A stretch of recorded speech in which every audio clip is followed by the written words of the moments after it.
बस चल बंद करा। क्या किया, इसका आंसर क्या आया?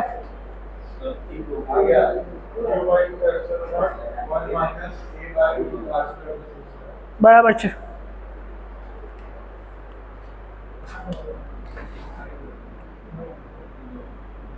Q by two epsilon zero, इस बार पहले अपर लिमिट रखोगे ऐसे minus of minus one upon a. कोई डाउट? ये क्या किया? First of all you will put upper limit variable की जगह, फिर लोअर लिमिट, बीच में नेगेटिव साइन, तो ये प्लस हो जाएगा तो वन अपॉन ए इस तरफ आ जाएगा, और यहाँ का ए जो बाहर है वो उसे अंदर डाल देंगे तो ये वन हो जाएगा। One minus A upon root R square plus A square, बाहर बचा Q upon two epsilon zero. अब A upon root R square पर ए स्क्वायर को तो क्या था, कॉस थीटा लिया था हमने, तो Q by two epsilon zero one minus cos theta लिख सकते हैं। ये आपका आंसर आ चुका है, इसी को याद करना है हमें कि किसी भी क्यू चार्ज की वजह से रिंग के ऊपर फ्लक्स कितना होगा, ऐसे फाइंड करेंगे। सिंपल एमसीक्यू डायरेक्ट पूछे, आपको फॉर्मूला याद होना चाहिए। Q by two epsilon zero, इसको सिमिलरली इलेक्ट्रिक फील्ड वाले फॉर्मूला के साथ रिलेट कर लेना। ऐसा ही फॉर्मूला था, उसका क्या फॉर्मूला था? सिर्फ क्यू की जगह क्या चेंज होता है? Sigma by two epsilon zero one minus cos theta. આવું થોડું તમે રિસ્પોન્સ ચાલો તો મને બી આનંદ થાય કે ના આવડ્યું, વાહ, જોબ સેટિસ્ફેક્શન મળવું જોઈએ।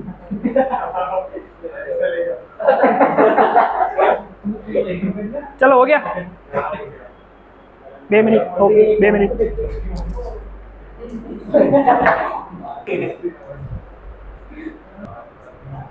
हेडिंग लगाओ solid angle.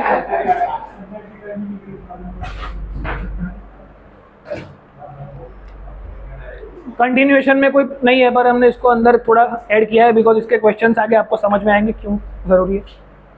Solid angle class 11th में जब हमने पढ़ा था तो सप्लीमेंट्री यूनिट्स करके दो चीज़ आई थी, plane angle and solid angle. Plane angle का फॉर्मूला क्या होता है? If there is some arc length situated at radius R at angle theta, तो थीटा का फॉर्मूला क्या होगा? Arc length upon radius. इसका यूनिट क्या होगा? Metre upon metre, no unit, no unit, no unit, radian.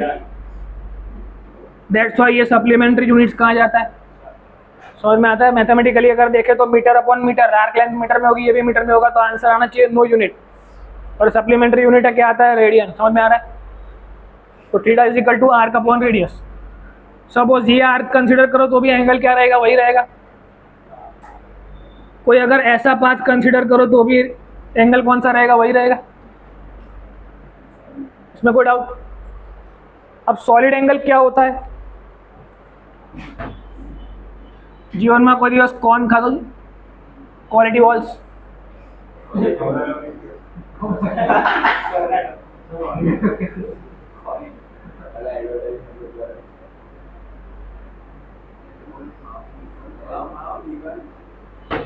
तो कौन ऐसा होता है? साथी राखला जीवन में। देखो ऐसा होता है, यहाँ पे कोई एंगल थीटा है, अल्फा है। अब इस अल्फा एंगल को लेके यहाँ पे ऐसे गोल घुमा देंगे तो पूरा एक 3D ऑब्जेक्ट बन जाएगा, तो एक 3D एंगल बन जाएगा ऐसे, थर्ड डायमेंशन एंगल। इसे बोलेंगे सॉलिड एंगल। अब इस सॉलिड एंगल को डिफाइन कैसे करेंगे, that we have to understand. इसको समझेंगे कैसे? इसको तो हमने डिफाइन कर लिया arc upon radius, and that will be same. अगर आर्क कोई भी हो जाए तो भी यही रहेगा। समझ में आ रहा है? मतलब एंगल वही रहेगा पर रेडियस चेंज होगी। मतलब अगर ये आर्क ले लिया तो इसका आर्क चेंज हो गया, ये ऊपर वाला आर्क ले लिया तो इसका आर्क चेंज हो गया, लास्ट वाला आर्क ले लिया तो ये फाइनल रेडियस आ जाएगी। मतलब according to changing value theta का तो वही का वही रहेगा। समझ में आ रहा है? सिंपल एकदम। तो सॉलिड एंगल क्या होता है? तो ये डायग्राम बनाओ, सॉलिड एंगल को डिफाइन करना है, वो सीखते हैं कैसे करते हैं।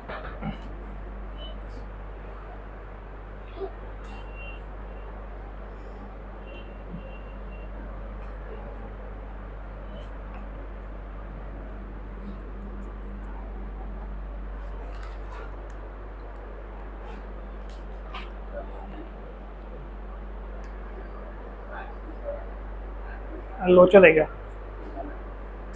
सेमी वर्टिकल एंगल છે આ. Alpha is the semi vertical angle.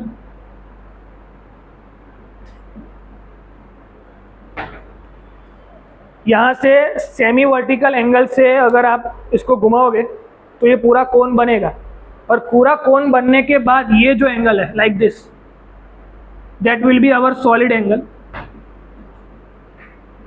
और सॉलिड एंगल का जो यूनिट डिनोशन है दैट इज ओमेगा. ओमेगा से उसको डिनोट करते हैं. ये अल्फा है semi vertical angle. Semi vertical angle is required to create a 3D मतलब 3D सब्सटेंस. मतलब सेमी वर्टिकल एंगल की वजह से आपका कोन बना. सॉलिड एंगल बनाने के लिए कौन चाहिए? तो सेमी वर्टिकल एंगल चाहिए. उसको 360 डिग्री घुमा दोगे तो पूरा एक सॉलिड एंगल बन जाएगा. सिंपल. अभी सॉलिड एंगल को डिफाइन करना है, कैसे करते हैं वो सीखते हैं. 3D एंगल लखी लो, ओमेगा लखी लो.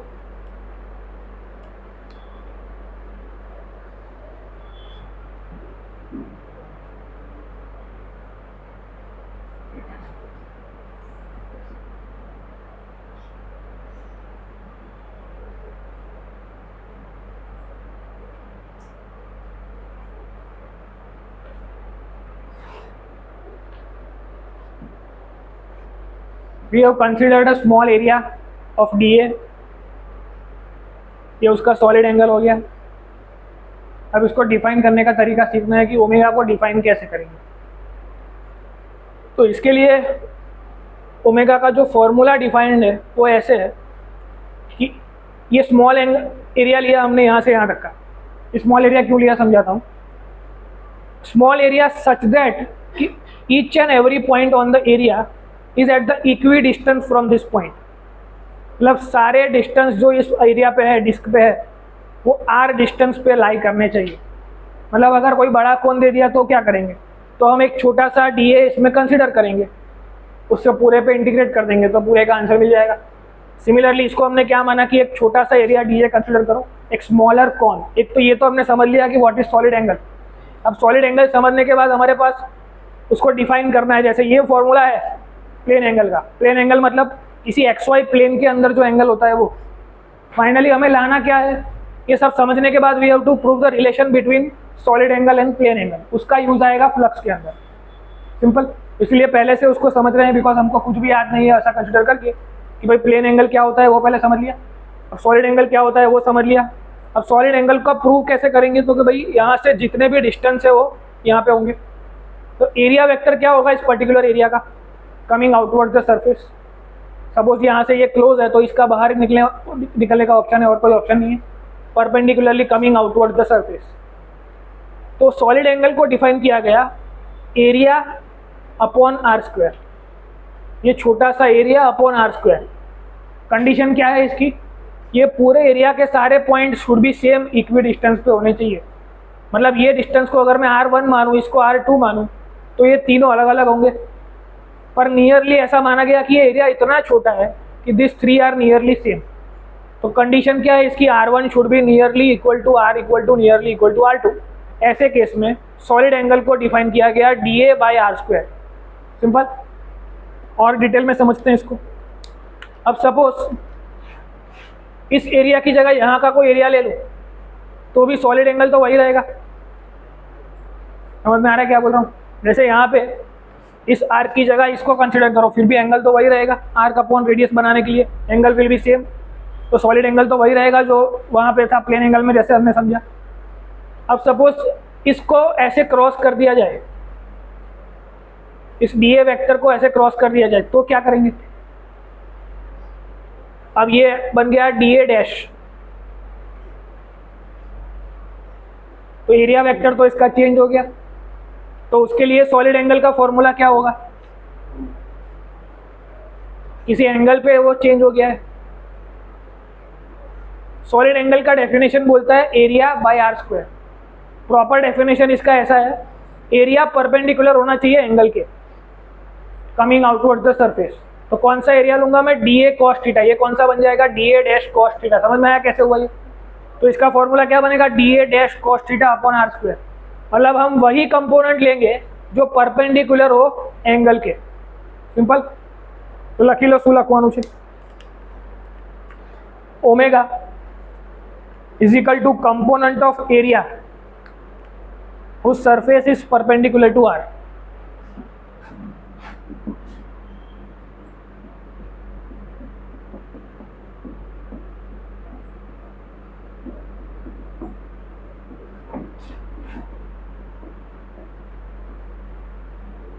Upon R square. ओमेगा का एक्चुअल फॉर्मूला क्या है?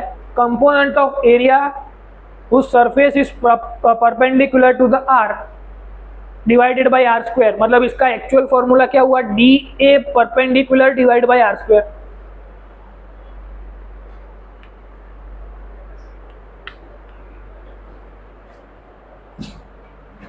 Properly concept clear?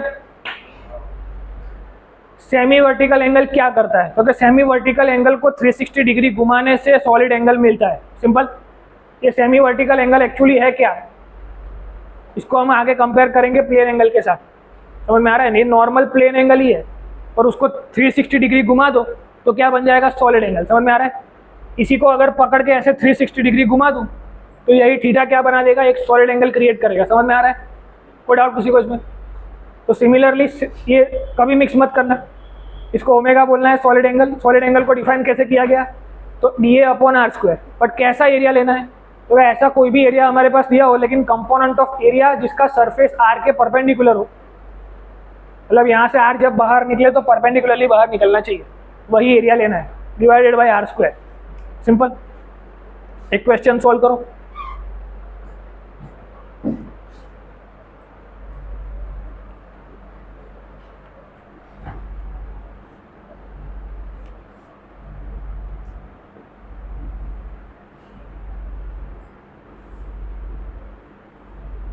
इलेक्ट्रोस्टैटिक्स 1 के अंदर हमने क्वेश्चन के नंबर याद नहीं रखे थे और थियरी के नंबर भी याद नहीं रखे।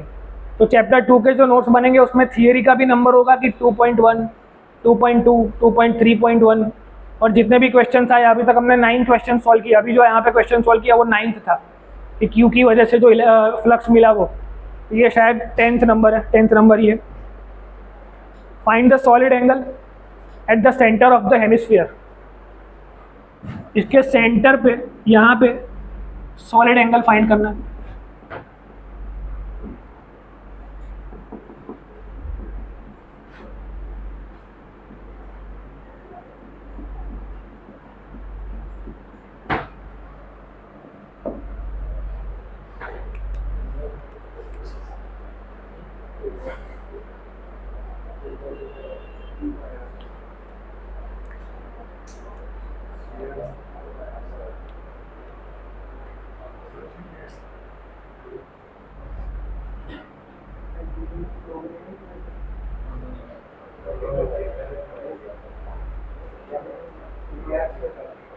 જો બરાબર વિચાર્યું છે બધું જે તું વિચારી રહ્યો છે, ખાલી મગજમાં શું વિચારવાનું છે હવે કે all the points are at the equal distance. अगर सारे पॉइंट इक्वल डिस्टेंस पे है तो सारे की रेडियस क्या हुई? आर। और एरिया वेक्टर ऐसा लेना है जो परपेंडिकुलर टू आर हो। तो सारे रेडियस के जो रेडियस जहाँ जहाँ से बाहर निकल रही है वो सारे रेडियस कैसे बाहर निकल रही है? Perpendicular to the R, sorry perpendicular to area. ऐसे कोई भी एक रैंडम एरिया पकड़ लो, बाहर निकल से एरिया भी बाहर निकलेगा और ये रेडियस का कंपोनेंट है वो ऑलवेज उसके परपेंडिकुलर ही होगा। समझ में आ रहा है? तो फॉर्मूला क्या हुआ? Omega is equal to component of the area उस surface is perpendicular to r. अगर पूरा स्फीयर होता तो क्या होता? 4 पाई आर स्क्वायर। तो इसका क्या होगा? 2 pi are square divided by are square. तो आंसर क्या है? 2 पाई। ये यहाँ से दिख भी रहा है।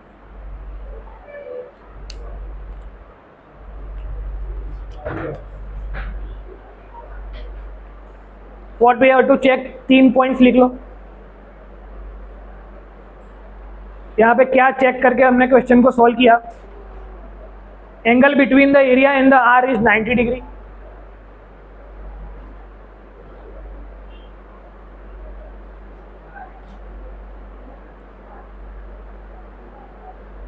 A is perpendicular to R and all the points of the hemisphere at the equidistance R। ये 3 पॉइंट चेक करके हमने सॉल्व किया इसको। All the points of the hemisphere are at the equidistance R, मतलब इसके surface के सारे points अगर मैं कंसीडर करूं तो सबका डिस्टेंस क्या है, ए आर ही होगा। समझ में आ रहा है? और एरिया वेक्टर भी परपेंडिकुलर होना चाहिए, परपेंडिकुलर है। अब नीचे लिख लो if full sphere was there, तो आंसर आता 4 पाई। और स्फीयर के अलावा कुछ आ गया, कुछ तृतीयमसा डायग्राम जिसे हमें सॉल्व करना नहीं आता है, तो उसके लिए इंटीग्रेशन की हेल्प लेनी पड़ेगी, वो सीखते हैं, फिर उसको गॉस लॉ में कन्वर्ट कर देंगे।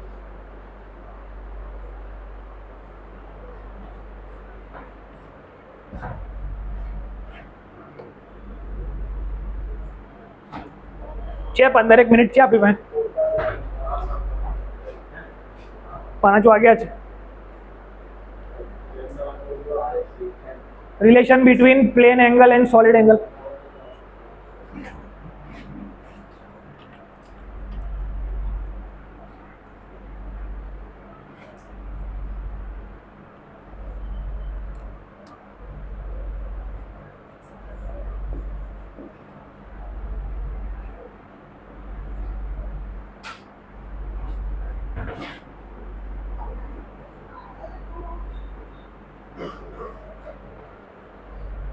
इसको सॉल्व करना थोड़ा ट्रिकी है। Consider a sphere. अब स्फीयर के सेंटर से एक कोन चाहिए, तो वो ऐसा बनेगा।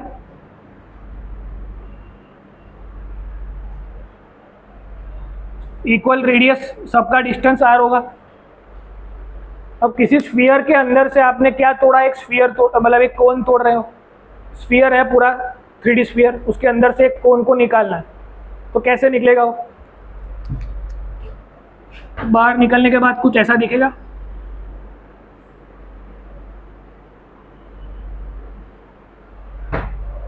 सिंपल। अब हमें करना क्या है, we have to find relation between plane angle and solid angle. तो ओमेगा का कोई फॉर्मूला आना चाहिए जिसमें अल्फा आना चाहिए। अल्फा मतलब प्लेन एंगल, जैसे वहां पे हमने किया था। तो उन दोनों का कोई रिलेशन चाहिए। तो अब यहाँ से आपको क्या लग रहा है, क्या सोचना चाहिए?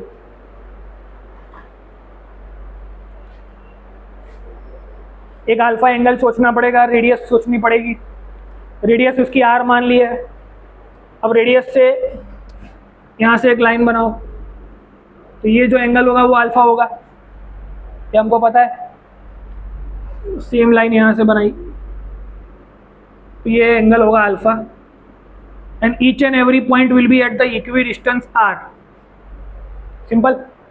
ये जो है वो इतना बड़ा नहीं होगा, और इसको जिस तरीके से सॉल्व करना है उसको समझने के लिए डायग्राम थोड़ा ऐसा बनाया है।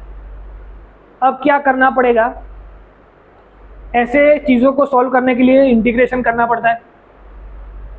एक चीज़ याद करो, हमने ऐसा किया था, सेमी होलो हेमिस्फीयर लिया था, फिर उसकी वजह से इलेक्ट्रिक फील्ड फाइंड करी थी यहाँ पे सेंटर पे, ऐसा कुछ फाइंड किया था, याद है कुछ?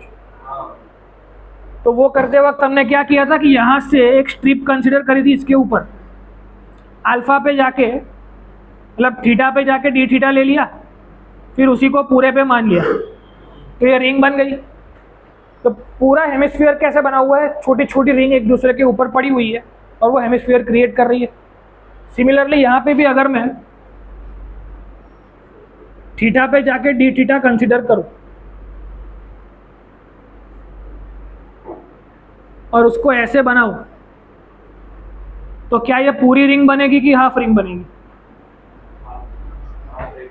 पूरी रिंग बनेगी ना। ये 3D है सरफेस पूरा, આવું છે જો, આવું 3D છે।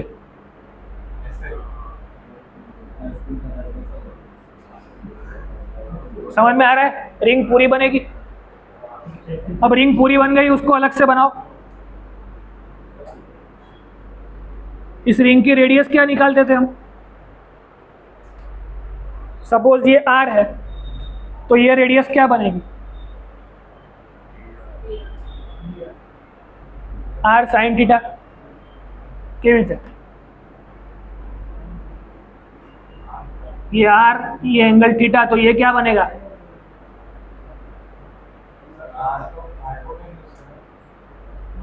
આ રેડિયસ આર છે,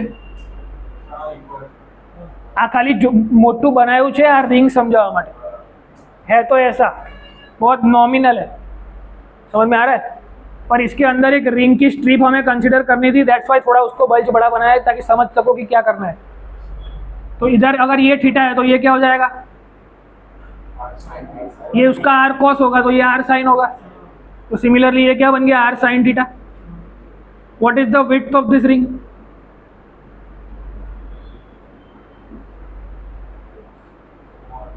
इसकी जो विड्थ होगी वो क्या हो सकती है, ये डी थीटा है, रेडियस आर है, डिस्टेंस उसका रिंग का डिस्टेंस आर है, तो इसकी विड्थ क्या हो जाएगी, R D theta. R is equal to theta is equal to radius upon R, तो आर इज इक्वल टू लखी दो आर्क अपॉन रेडियस, तो arc is equal to R D theta, that arc will be the width of this thing. ये arc होगा, ऐसा दिख रहा है सबको क्या समझा रहा हूँ।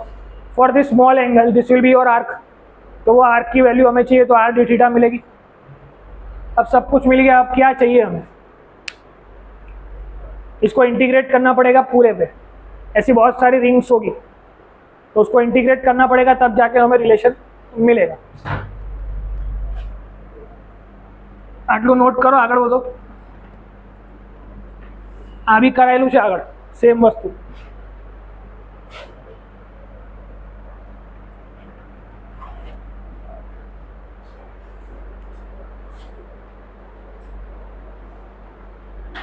ओमेगा का फॉर्मूला क्या होता है, area of the cap upon R square. इधर जो एरिया है तो ओमेगा का फॉर्मूला क्या बनेगा, इतनी सारी माथा बच्ची क्यों करें, because the formula was area of the cap divide by R square. हमको चाहिए ओमेगा, हमारे पास था अल्फा, तो यहाँ से हम स्टार्ट करेंगे area of the cap divide by R square से। तो लास्ट फॉर्मूला जो आएगा वो ओमेगा का फॉर्मूला ऐसा आएगा जिसमें अल्फा हमको दिखेगा।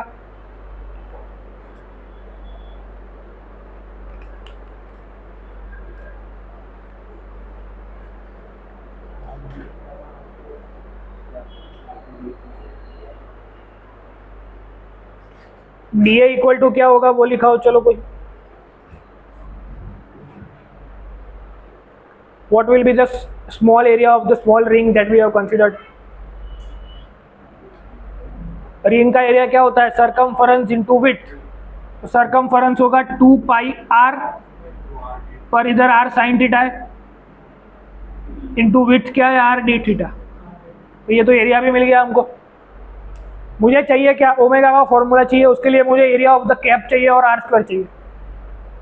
जैसे हमने हेमिस्फीयर का सॉल्व किया क्वेश्चन, तो उसमें यही किया, area of the cap upon R square, perpendicular area of the cap, तो ये कैप का एरिया मिल जाएगा। वो निकालने के लिए छोटा एरिया निकाला। अब वो पूरा कैप कैसे बना हुआ है, वो स्मॉल रिंग्स का कलेक्शन है, समझ में आ रहा है। तो उसको मुझे इंटीग्रेट करना पड़ेगा इस छोटे से एरिया को, तो टोटल एरिया मिलेगा। तो total area is equal to integration of small area, पर कहाँ से कहाँ तक इंटीग्रेट करना पड़ेगा इसको, माइनस अल्फा से अल्फा कि 0 से अल्फा। सेम इंटीग्रेशन जो हेमिस्फीयर का था, कि हेमिस्फीयर ऐसे था 0 से पाई भी लिमिट ले सकते थे, 0 से π/2 भी ले सकते थे। तो 0 से π/2 हुई क्यों ली, बिकॉज यहाँ पे जो रिंग कंसिडर करी है, अगर मैं 0 से π/2 लूँ तो बाई डिफॉल्ट ये पूरी रिंग कवर हो ही जाती है। समझ में आ रहा है, पूरा एंगल लेने की ज़रूरत नहीं है, इसलिए माइनस अल्फा से अल्फा लिमिट नहीं लेंगे। क्या लिमिट लेंगे, 0 से अल्फा। समझ में आ रहा है। तो एरिया का जो फॉर्मूला बनेगा वो इन टर्म्स ऑफ अल्फा बन जाएगा, और हमें रिलेशन में भी वही चाहिए, ओमेगा और अल्फा का। सिंपल कैसे है, डी ए नीचे गया सुलक्षो, ये हमने जो बनाया वो 2 pi are sine theta,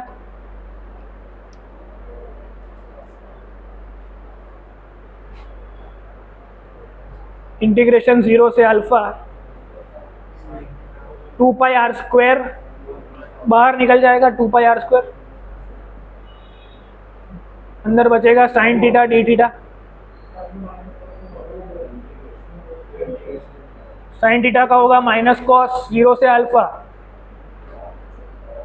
2 pi are square, एक बार upper limit minus cos alpha minus of minus cos zero. Cos zero क्या होता है 1, तो 2 pi are square 1 minus cos alpha, ये ओमेगा का हमारे पास रिलेशन आ गया।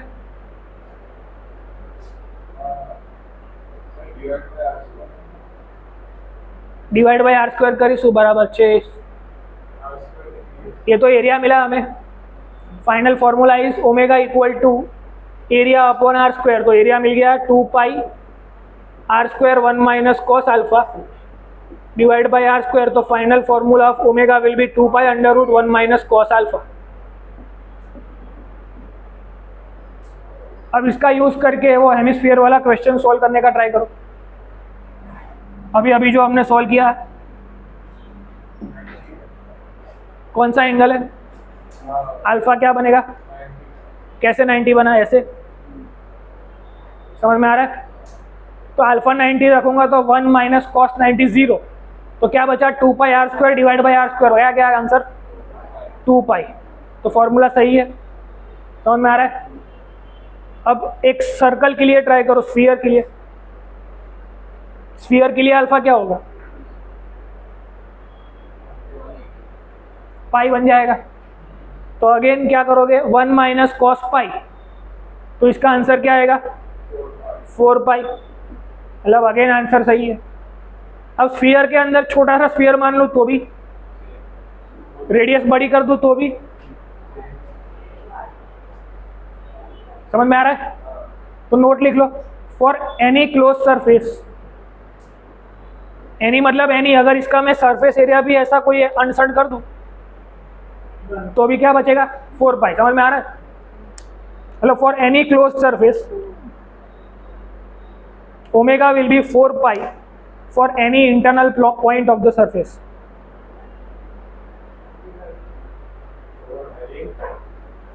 For any close surface omega will B 4 pi for any internal point, मतलब क्लोज सरफेस के अंदर का कोई भी पॉइंट पकड़ लो, उसके लिए ओमेगा क्या होगा ऑलवेज 4 पाई, ये हमें याद रखना है। तो सॉलिड एंगल का कैसे यूज करते हैं, कैसे समझते हैं, इस फॉर्मूला के बाजू में 2 pi under root I minus cos alpha के बाजू में ये डायग्राम बना लो ऐसा कि वेयर अल्फा इज दिस। ऐसा कोई भी डायग्राम दिखे तो आप कौन सा फॉर्मूला यूज करोगे, समझ में आ गया, सिंपल। डेरिवेशन याद रहे ना रहे, कौन याद होना चाहिए, omega is equal to 2 pi bracket में 1 माइनस कॉस अल्फा। कब यूज करना है, जब ऐसा कुछ हमारे पास हो। तो नेक्स्ट क्लास में we will start Gauss law.